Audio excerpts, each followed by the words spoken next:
Vamos a hablar un tema que tiene que ver con la mesa del Señor. Mateo 26, 26, 27 y 28. Recibimos, Señor, tu palabra y bendecimos a cada persona que hoy está aquí. Sea bendecida su vida esta mañana por causa de la palabra y por causa de Cristo. El Evangelio según San Mateo 26, 26. Dicen las Sagradas Escrituras de esta manera: y mientras comían, Jesús estaba con sus discípulos celebrando la última cena, lo que tradicionalmente se llama la última cena. Y mientras comían, tomó Jesús el pan y lo bendijo, y lo partió, y dio a sus discípulos, y dijo: tomad, comed, esto es mi cuerpo.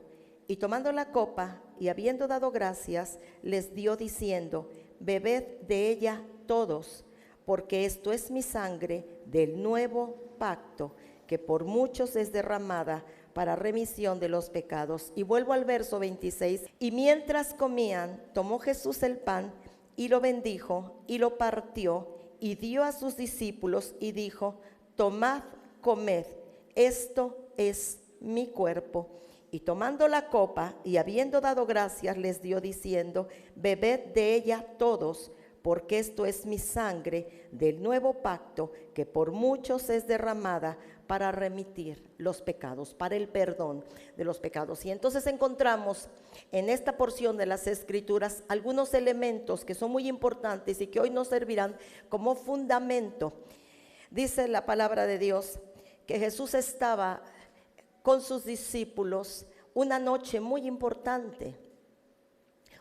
Esta Pascua que él iba a celebrar con ellos era una de las 4 sagradas festividades que todos los judíos debían llevar a cabo una vez al año. La Pascua se celebraba una vez al año por todos los judíos. Lo que Jesús estaba haciendo este viernes, por la noche, era él estaba cenando con los discípulos y estaba celebrando lo que tradicionalmente año con año hacían los judíos, la celebración de la Pascua. Cuando Jesús toma el pan, dice que en la mesa había pan y había vino. Generalmente, antiguamente se ocupaba el pan sin levadura, pero la Biblia no menciona en el libro del Éxodo ni en Deuteronomio que la cena se celebraría con vino, pero ahora vamos a ver por qué.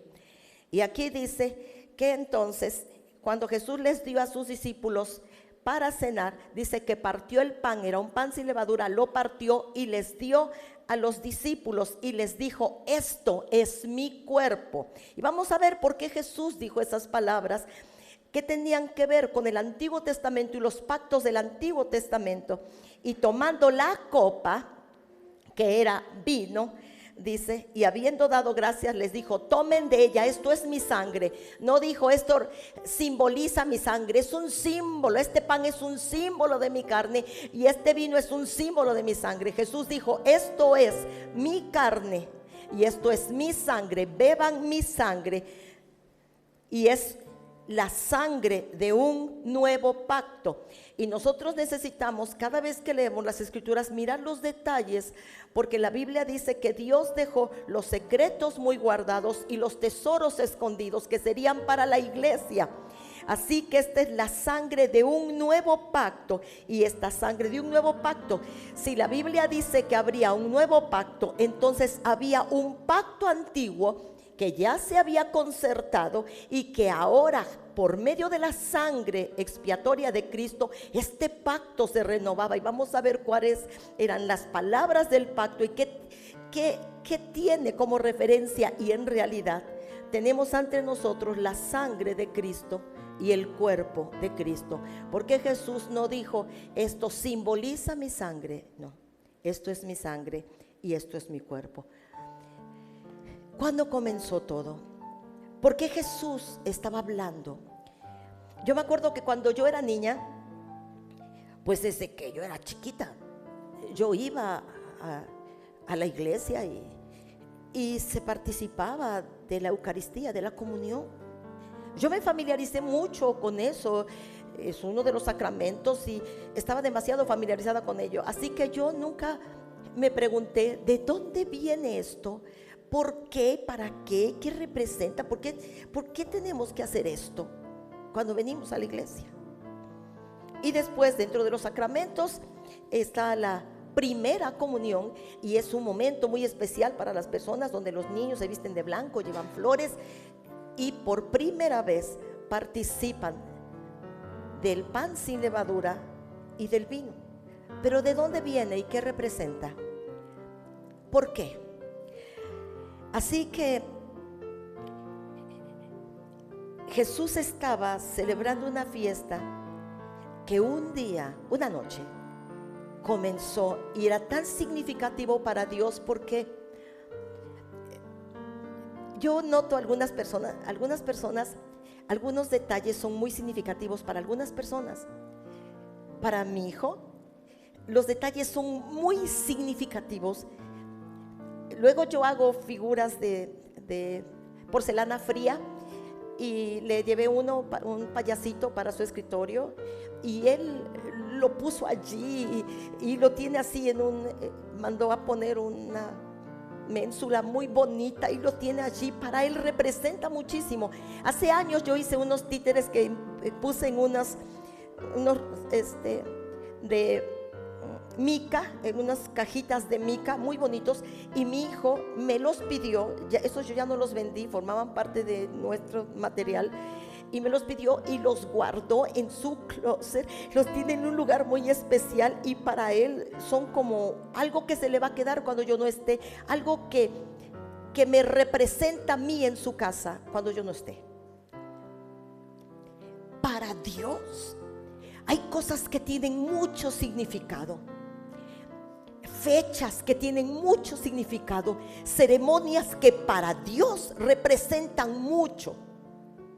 Esta es una de ellas. Dios dijo que los judíos debían recordar esto por todas las generaciones siguientes, hasta que este mundo terminara. Pero ¿cuándo comenzó y por qué significa tanto para Dios? Las cosas que para Dios significan mucho también deben significar mucho para nosotros.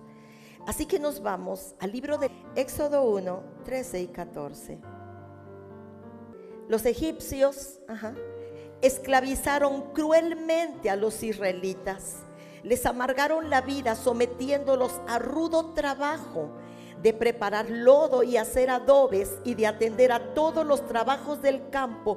En todo esto los israelitas eran tratados con crueldad. No siempre fueron esclavos.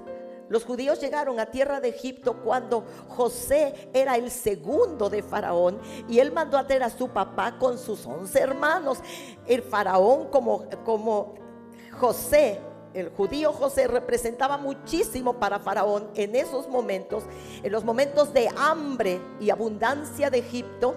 Entonces vino Israel, o Jacob, es la misma persona, vino con todos sus hijos a tierra de Egipto. Faraón lo recibe con los brazos abiertos y le da lo mejor de la tierra egipcia. Los coloca en Gosén, tierra de ríos y abundancia, y se quedan allí mucho tiempo.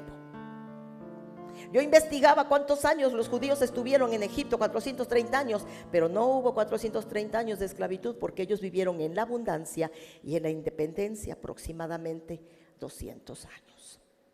Entonces, cuando Faraón ve que ellos se están multiplicando y creciendo y abundando, se multiplicaron, llegaron 70 personas a tierra de Gosén, se convirtieron en 600,000, sin contar los niños.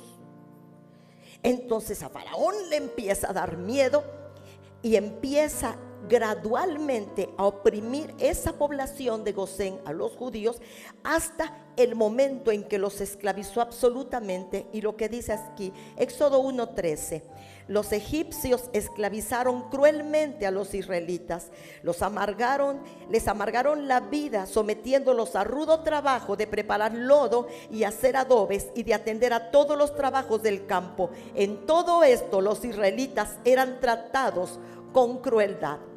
Y hemos visto las películas, ellos empiezan a clamar, empiezan a pedir a Dios ayuda y liberación, y Dios levanta a Moisés y Aarón como sus mensajeros y su brazo libertador, quienes le representarían en tierra de Egipto.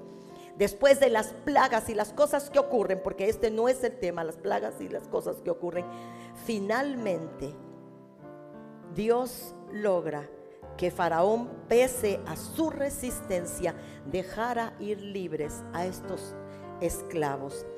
Esta es la noche de tanto significado para Dios. Éxodo 12.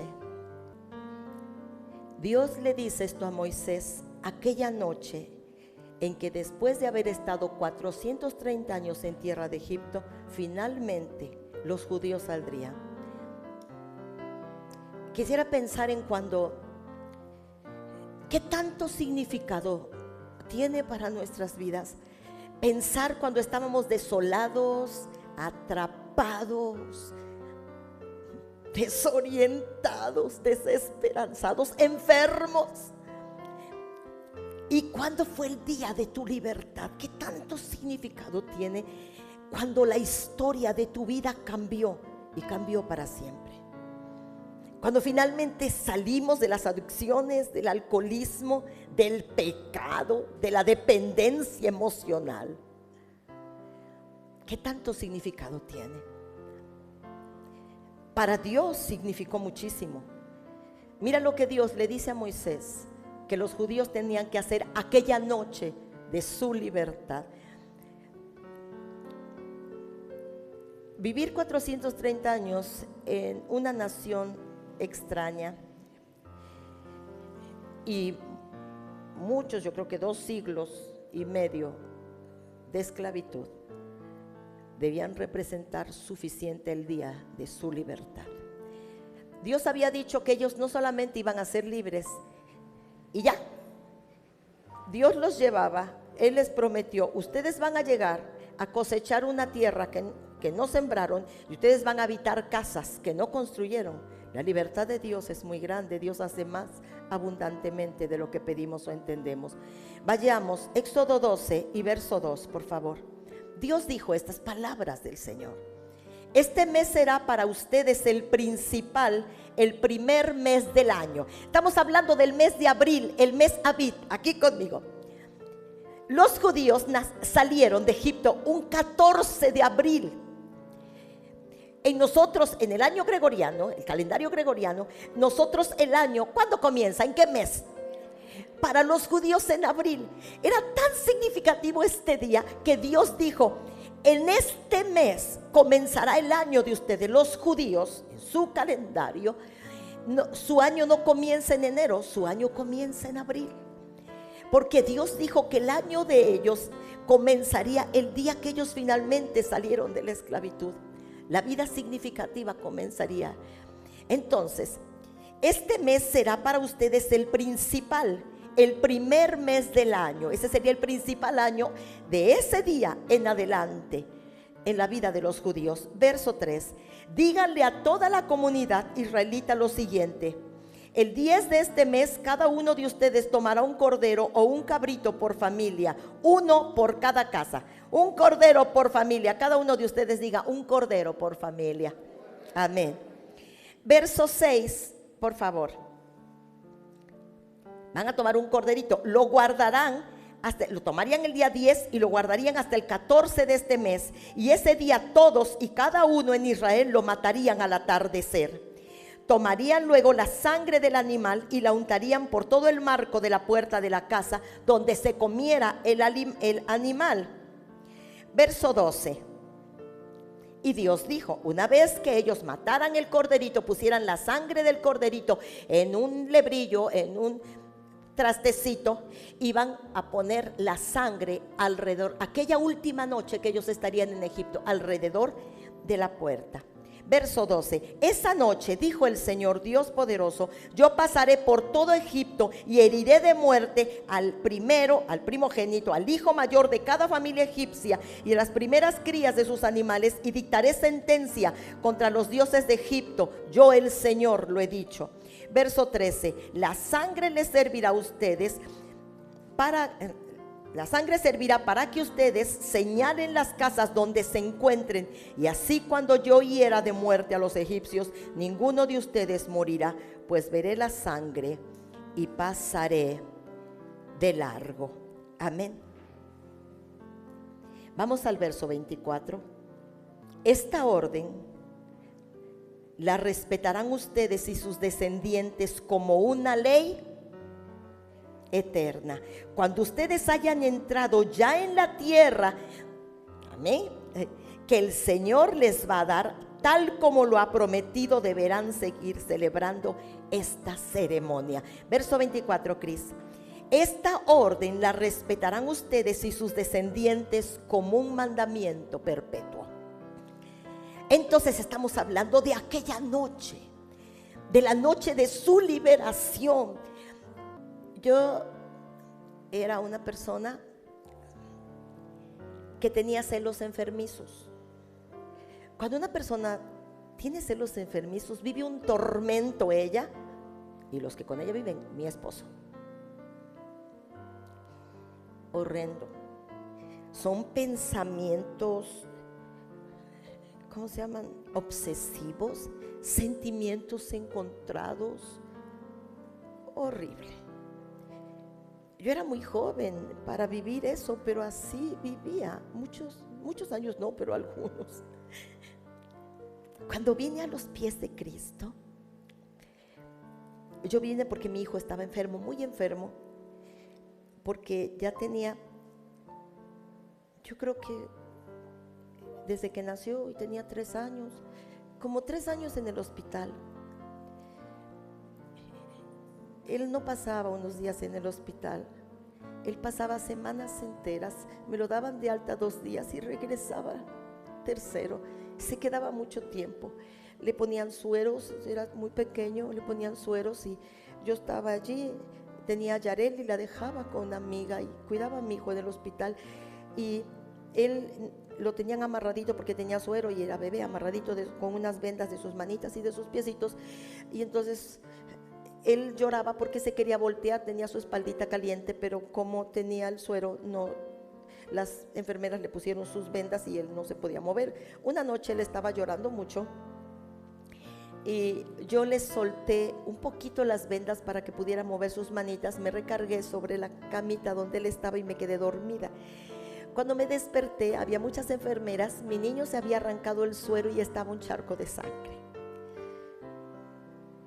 Yo llegué a Cristo porque mi niño estaba enfermo y alguien me dijo, una sola palabra me dijo, mi vecina, mi amiga vecina, la que me cuidaba, a Yareli, me dijo, fui a un templo, fíjate que fui a la iglesia y que me gustó un montón, vamos. Ese día que yo la acompañé, el predicador dijo, si crees en Jesucristo, serás salvo tú y tu casa. Yo me agarré de allí, hermanos, por la salvación de mi familia, por la salud de mi hijo. Y me dijeron, me dijeron esta parte de la Biblia del Antiguo Pacto, yo soy el Señor, tu sanador, ninguna enfermedad vendrá. Que me agarro de allí para la salud de mi hijo. Les cuento que mi hijo fue milagrosamente sano hasta el día de hoy. A Dios gracias, ¿no? Les cuento eso. Pero yo tenía esa cosa. No llegué a la iglesia por la vida como yo vivía con los celos enfermizos. Era neurótica con celos enfermizos y fumaba una cajetilla diaria de cigarros y decía muchas groserías. Era neurótica, golpeaba a mis hijos con injusticia. Entonces, yo llegué a Cristo, pero lo que primero que pasó es que un día los pensamientos obsesivos se evaporaron. No recuerdo el día que pasó, solo sé que pasó. Un día yo ya no pensaba así. Para mí representa muchísimo haber salido de ese tormento. Pero creo que para Dios representa más, porque Él dijo que la noche de la libertad de ellos debía ser una celebración de año con año con año para siempre. Y que ellos nunca debían olvidar el día en que el brazo poderoso del Señor los rescató por medio de un hombre que se enfrentó a un rey que era considerado Dios y a la primera potencia mundial militar de aquel entonces. Un hombre sacó 1 millón de personas de la esclavitud por la mano de Dios. Así que Dios dijo: esta orden la respetarán ustedes y sus descendientes como una ley eterna. Cuando ustedes hayan entrado en la abundancia, en la vida buena, cuando hayan salido de las adicciones, cuando hayan salido de los pensamientos obsesivos, cuando hayan salido del pecado y la traición y todas esas cosas feas, ustedes seguirán recordando el día de su libertad, porque la Biblia dice que nunca debemos olvidar la roca de la que fuimos cortados. Que nadie olvide su pasado. ¿De dónde nos sacó el Señor? Porque lo que hizo por nosotros es grande y para mí tiene muchísimo significado, pero creo que para el Señor más. Así que Jesús estaba celebrando esa fiesta con los discípulos, una fiesta que año con año se celebraría. Así que vamos a ir a Mateo 26, 17. El primer día de la fiesta de los panes sin levadura, vinieron los discípulos a Jesús y le preguntaron: ¿dónde quieres que preparemos para que comas la Pascua? Y él les dijo: vayan a la ciudad a cierto hombre y díganle: el maestro dice, mi tiempo está cerca, en tu casa celebraré la Pascua con mis discípulos. Y lo hicieron, y los discípulos hicieron como Jesús les mandó y prepararon la Pascua. Cuando llegó la noche, se sentó Jesús a la mesa con los 12, y mientras comían dijo: de cierto les digo que uno de ustedes me va a entregar. Bueno, ahora vamos al verso 26, Cris. Mientras comían, ya habían preparado la Pascua. Mientras comían, tomó Jesús el pan, bendijo y lo partió, lo dio a sus discípulos y dijo: toman y comen, esto es mi cuerpo. Y tomando la copa y habiendo dado gracias, les dio diciendo: beban de ella todos. 28. Porque esto es mi sangre de un nuevo pacto que por mucho se derrama para el perdón de los pecados.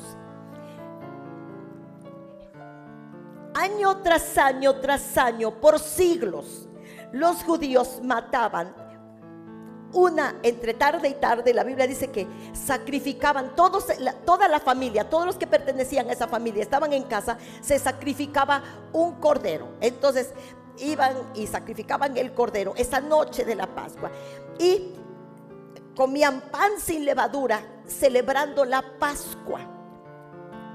Precisamente el día de la Pascua, ¿qué mes era? ¿Y qué día era? Precisamente ese día, la noche anterior, Jesús celebra la Pascua. Ahora el cordero sería Él. Anteriormente, la sangre del cordero, al ponerla en la puerta de las casas, aquella noche anterior a su libertad, el ángel de la muerte, el ángel vengador, el que trae juicios sobre la tierra, pasaría por toda la tierra de Egipto y moriría cada hijo primogénito y cada animal primogénito de toda la tierra de Egipto. ¿Cuántas personas? Pero cuando el ángel de la muerte anduviera pasado por las calles de todo el territorio egipcio, si veía una puerta y la sangre alrededor de esa puerta, pasaba de largo y ahí no había muerto. Para ellos representaría la libertad y la misericordia y la diferencia que hizo Dios entre ellos y los egipcios. En el Nuevo Testamento, Cristo es el Cordero. Aquel mes de abril que los judíos iban una vez más a celebrar la Pascua, Dios ofrece a su Hijo en sacrificio, y el Cordero sacrificado sería Jesús, y la sangre que Él derramaría sería entonces para la remisión de los pecados. La Biblia dice que la sangre del Cordero en aquel entonces libró de la muerte, pero la sangre de Jesús sigue librando de la muerte, porque la Biblia dice que el Señor nos libra de toda maldición. Así, y de todas las plagas de la tierra. Quisiera que levantara su mano quien tiene un cordero por familia. En mi casa hay un cordero, el cordero de Dios. Debe haber un cordero por familia. Y cuando las plagas que azotan la humanidad, las plagas de muerte, las plagas de desolación, las plagas de destrucción, familias desoladas, familias enlutadas, vidas destruidas, familias quebrantadas, entonces el ángel del Señor ve la señal de la sangre. Ahora no es de un cordero, ahora es del Cordero de Dios, y pasa de largo. Todos los que estamos aquí somos los afortunados que por causa de un cordero, Cristo, en nuestras familias, Dios ha tenido misericordia de nosotros. ¿Sale, amados?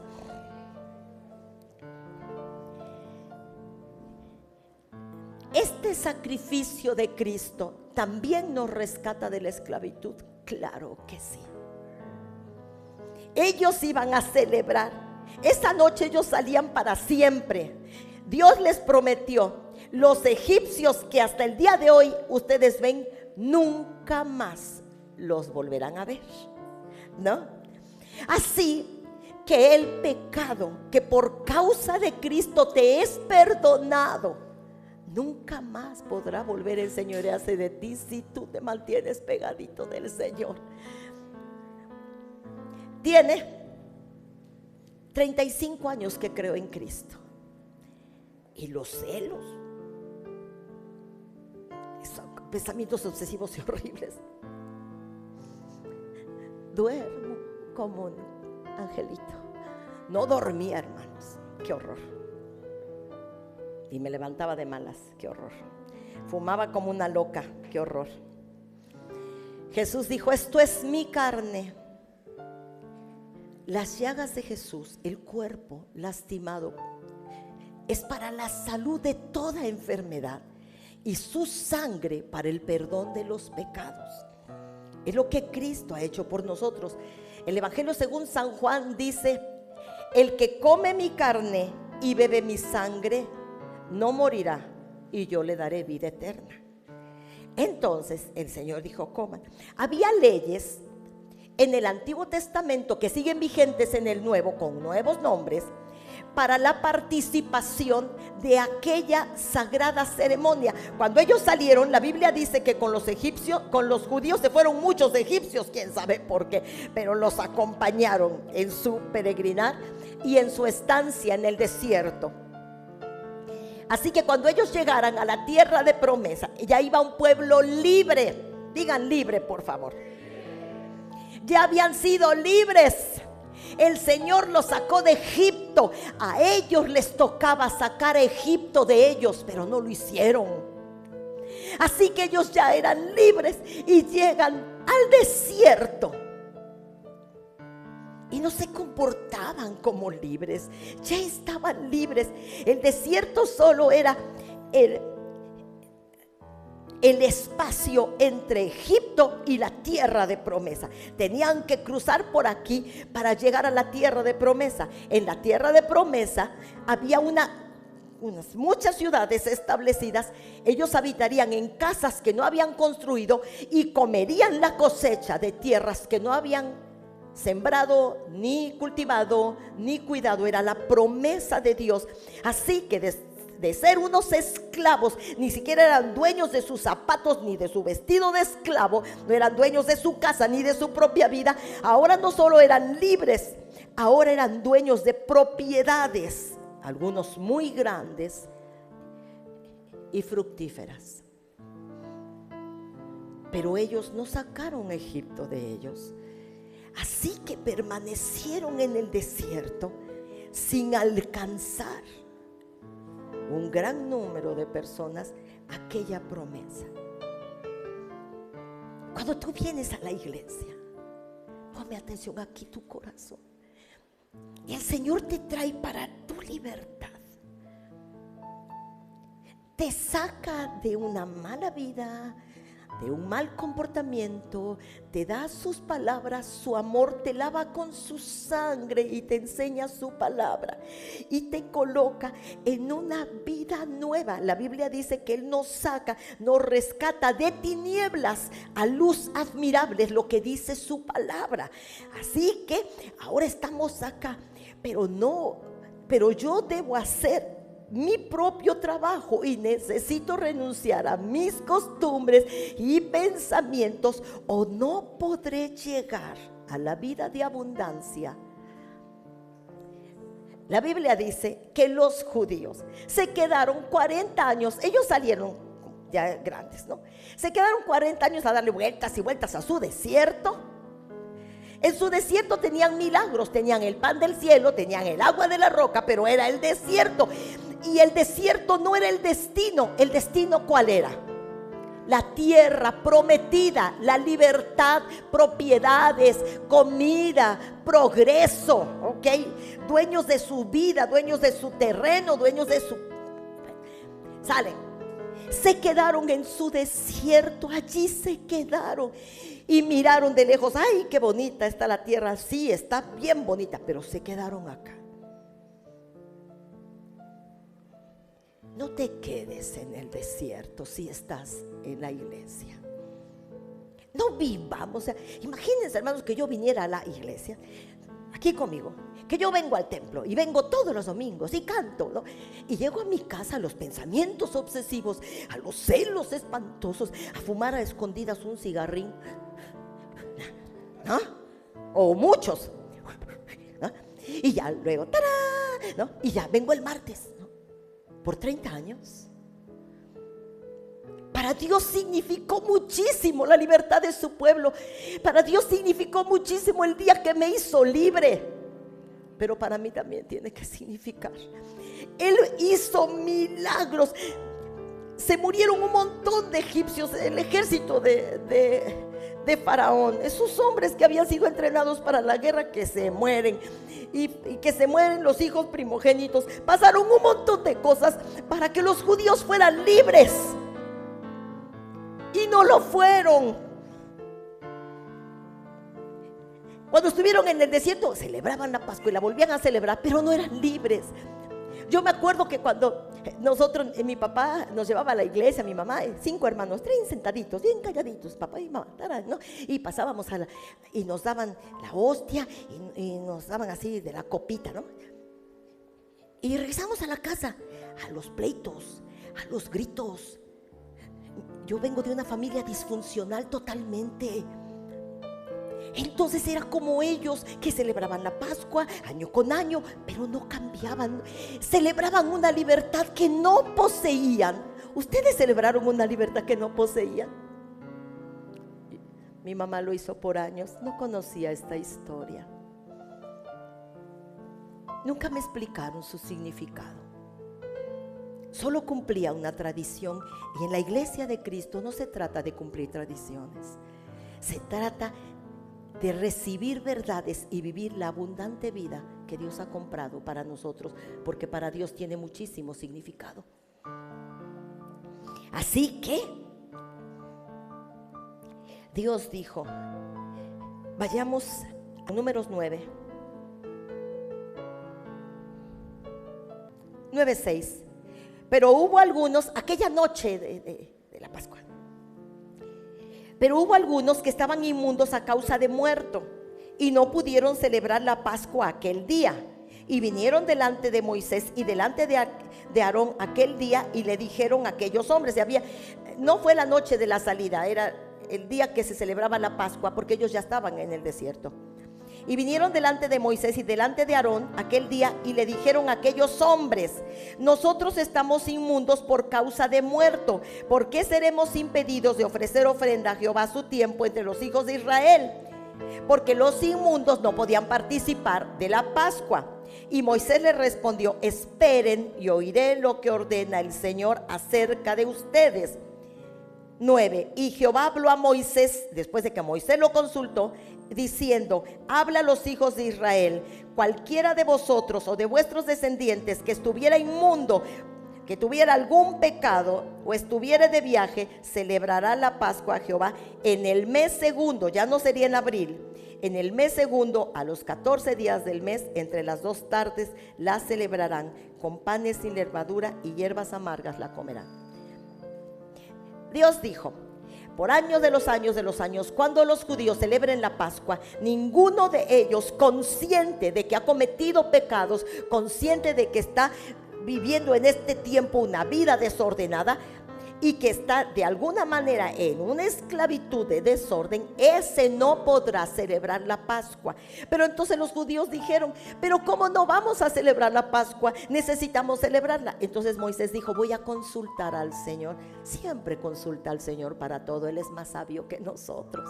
Moisés no dijo: ay, ¿cómo le haremos? No, vamos a hacerle así. Dijo: vamos a consultar al Señor. Y entonces, ¿qué les dice? Ustedes no van a poder celebrar la Pascua en este mes, pero el mes siguiente, exactamente a los 30 días, que esperamos que sea tiempo suficiente para que arreglen todas las inconveniencias, ustedes la celebrarán, porque la Biblia dice que nadie debe quedar fuera de esta sagrada ceremonia. Vamos a ver qué dice la Biblia. Números 9. Aquellos que no estén ceremonialmente impuros, aquellos que no estén en una mala condición, ni anden de viaje, pero aún así dejen de celebrar la Pascua en la fecha establecida, serán excluidos de la comunidad de Israel. Si no presentan la ofrenda del Señor en la fecha debida, sufrirán las consecuencias de su culpa.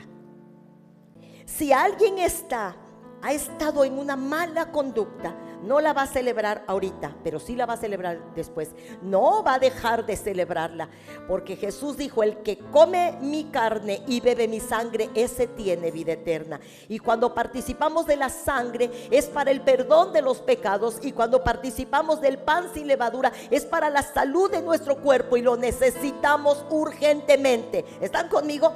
Pero también dice: pero si alguno no estuviera impuro y nada más no tengo ganas, ya fui lavado con la sangre de Cristo, yo ya fui redimido por la sangre del Cordero, ya pedí perdón por mis pecados, pero me quedo hasta allá atrás sentado porque hoy no tengo ganas de celebrar la mesa, ¿no? Entonces el Señor dice: mas el que estuviere limpio y no estuviere de viaje, o sea, si dejare de celebrar la Pascua, la tal persona será cortada de entre su pueblo, por cuanto no ofreció a su tiempo la ofrenda del Señor, el tal hombre llevará su pecado. ¿Qué dice? ¿Qué nos dice el Nuevo Testamento? Vayamos a 1 Corintios 11:28. Eso lo dijo el Antiguo Testamento. Estamos hablando de la Pascua. Ahora, ¿qué dice el apóstol Pablo? 1 Corintios 11:28. Por lo tanto, pruébese cada uno a sí mismo. Y no dice: y dejen de comer para siempre. ¿Conocen la excomunión? Cuando alguien es excomulgado, quiere decir que se le ha prohibido esta sagrada ceremonia, pero el Señor dijo que no, que necesitamos la sangre y el cuerpo de Cristo, que nadie debía estar fuera de esto. Tanto la sangre, la copa, como el pan, las dos cosas. No que participamos del pan, pero de la sangre no, o participamos de la sangre y del pan no, porque Cristo sufrió en su cuerpo y nos dio su sangre, el pan y la sangre. Aquella noche que Jesús cenaba con los discípulos, Él no mató un cordero como tradicionalmente se hacía. ¿Por qué, hermanos? Porque Él era el Cordero. Él era el Cordero. Por eso les dio pan y vino, porque Él era el Cordero. 11:28. Por lo tanto, pruébese. Hoy que vamos a hacer la mesa del Señor, durante el tiempo de alabanza, durante este tiempo, pruébese cada uno a sí mismo.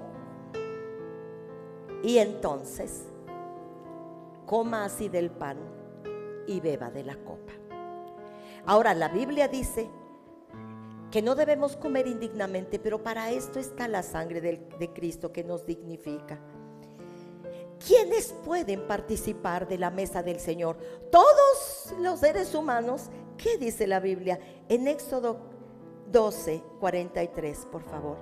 Y Jehová dijo a Moisés y a Aarón, es la noche de la Pascua, cuando estaban las ordenanzas de cómo sería la Pascua por las generaciones siguientes, cómo sería esta santa celebración. Y Jehová dijo a Moisés y a Aarón, esta es la ordenanza de la Pascua, ningún extraño comerá de ella. Vamos a ver qué es un extraño.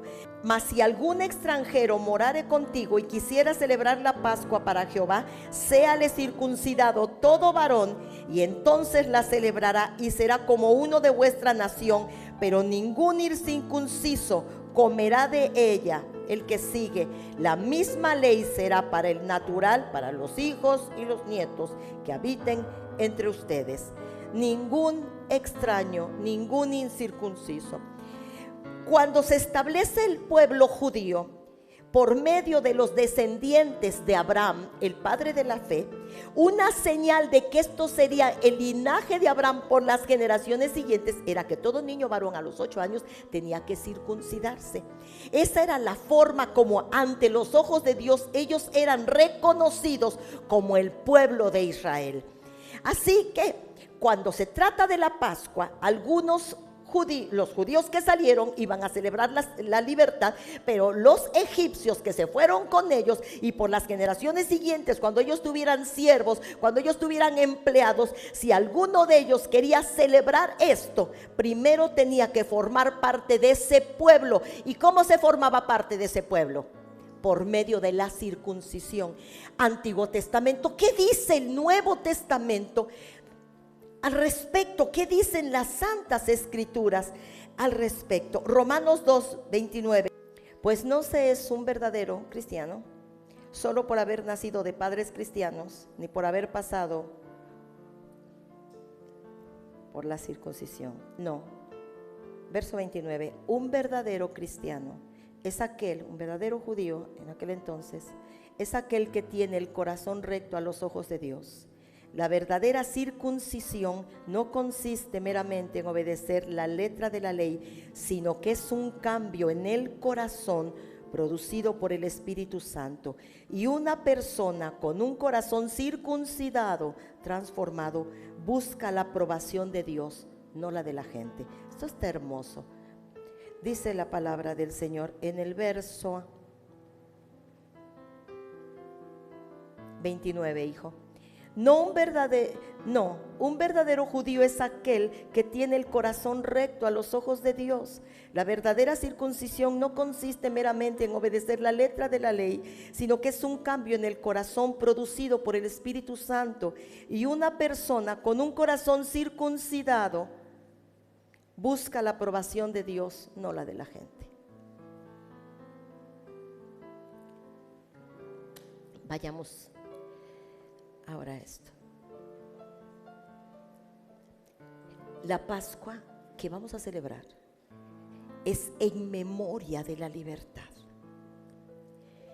La libertad que ya Cristo compró para nosotros en la cruz del Calvario, aquellos que hemos abrazado esta promesa redentora. Su cuerpo lastimado en el madero nos ha traído salud, y su sangre derramada, el perdón de los pecados. Así que al participar, dice que ningún extranjero, ningún incircunciso, nadie que no se ha arrepentido sinceramente y venido a la sangre de Cristo para la remisión de los pecados puede ser partícipe. Pero esta salvación está al alcance de todos. Jesús dijo: si alguien viene a mí, no voy a rechazarlo. Era necesario que las personas que iban a participar de la Pascua estuvieran circuncidados, porque esa era la señal ante los ojos de Dios que eran descendientes de Abraham, el pueblo judío. Nosotros no somos judíos, pero somos la Israel espiritual, como dicen las Escrituras. Así que la circuncisión de la que el Nuevo Testamento habla no es la circuncisión del cuerpo, es la del corazón. En la circuncisión se quita un pedazo de carne que se tiene que quitar. En la circuncisión del corazón se quita toda la carne que se tiene que quitar, todos los abusos que se tienen que quitar, todas las injusticias y dependencias que se tienen que quitar. Y los que a quienes el Señor poco a poquito, gradualmente nos ha ido transformando el corazón, no buscamos la aprobación de la gente. No es que yo aquí canto para que todos me vean, pero Dios sabe mi verdad. No, no, amados. Podemos ir a Dios sinceramente y decirle: soy esto y esto y también esto y lo otro, y soy todo esto. Pero oí en la iglesia, como aquel día yo oí, ¿verdad? En el templo cuando fui por primera vez, oí que tú dijiste: si alguien viene a mí, no voy a rechazarlo. Es más, Jesús dijo: es más, vengan si están trabajados y cansados, para que yo les dé descanso. Esta sangre puede lavarte. Dice que nos lava la maldad y nos perdona el pecado. Termino diciéndoles otro testimonio mío. Me acuerdo que cuando vine a los pies de Cristo, el diablo es un mentiroso y un engañador. Es el padre de la mentira, como bien dijo Jesús. Cuando yo estaba en el templo, todos se veían tan bonito, tocaban la mandolina y la guitarra. Había una rondalla de mujeres bien bonitas, muchachitas y señoras. Y a mí me impresionaba eso, tenían su velo, estaban bien vestiditas. Yo en la iglesia me sentía una cucaracha, una basura. Había sido desobediente con mis padres, un montón de cosas. Así que yo me sentía bien mal. Y pensamientos malos venían a mi cabeza cuando yo estaba en ese lugar que parecía el cielo. Y yo me sentía la peor. Así me pasó varias veces. Pero un día yo quería seguir allí, yo lo necesitaba, y mis niños, allí era el mejor lugar donde podían crecer. Bendito Dios por su salvación. Entonces yo quería a mis hijos allí. No me quería ir de allí, aunque el diablo me quería sacar, haciéndome sentir tan mal, indigna de estar allí. Entonces yo le empecé a decir al Señor: quiero que entres en mi sangre como el oxígeno que corre por mis venas. Quiero que estés en cada una de las células cerebrales de mi cabeza. Quiero que seas el aire que respiro, que entres en mis tuétanos y en mis huesos, y que todo tú llenes mi ser, porque no quiero pensar esto, porque no quiero sentir esto, y porque nunca más quiero volver a hacer esto, nunca más. Y necesito que tú invadas todo mi ser para poder lograrlo. Así hice varias veces, hasta el día que tampoco me di cuenta, cuando ya no pensaba cosas y cuando podía cantar a Dios y levantar mis manos libremente, sin sentir ninguna acusación del diablo, porque el Señor me había recibido. Amén. Así que esta salvación es para todos. Y si alguno se siente muy impuro, demasiado que tiene que ir a casa a hablar con Dios, entonces el mes próximo que celebraremos la mesa del Señor, participará de ella. Pero no puedes simplemente no participar, porque Jesús dijo: el que come mi carne y bebe mi sangre tiene vida eterna, y yo le resucitaré de entre los muertos. El que come mi carne y bebe mi sangre, yo vivo en él y él en mí, y yo le doy vida eterna, y no perecerán para siempre. Así que todos debemos ser partícipes de la sangre y el pan. Y los llamo a los que bajaron a las aguas del bautismo, que han sido lavados y que públicamente se injertaron en el cuerpo de Cristo. Aquellos que están esperando el bautismo, pero que ya aceptaron a Jesús en el corazón. Y aquellos que hoy mismo dicen: si el Señor hoy me llama, hoy voy. Si Él hoy me hace descansar, como me dice, hoy estoy aquí. Ningún incircunciso, pero el Señor no necesita mucho tiempo para circuncidar un corazón. Basta un arrepentimiento, amados. Amén. La sangre de Cristo para lavar nuestros